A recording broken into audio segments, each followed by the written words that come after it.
আজকে সকাল থেকেই না ভীষণ পরিমাণে পিৎজা খেতে ইচ্ছা করছিল, কিন্তু আমি যে জায়গাটায় থাকি না সেইখানে পিৎজা বা কেএফসি এগুলো কিছুই পাওয়া যায় না। তাই কি করব আমিও নিজে বুঝে পাচ্ছিলাম না, তাই হট করে একটা মাথায় আইডিয়া চলে এলো। এখানে দেখুন 4টে ডিম ভেঙে নিয়েছি আর 2 প্যাকেট ম্যাগি সেদ্ধ করে নিয়েছি।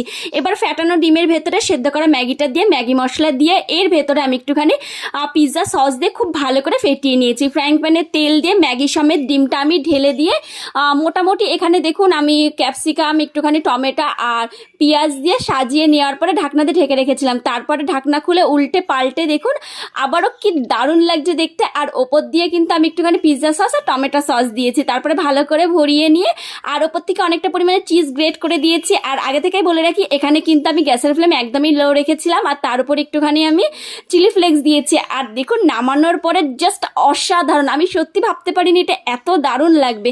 আর খাবার কথা তো কি বলবো, দুর্দান্ত হয়েছিল। আপনারাও তৈরি করতে পারেন। আর কেমন লাগলো আমাকে কমেন্ট করে জানাবেন। ভালো লাগলে একটা লাইক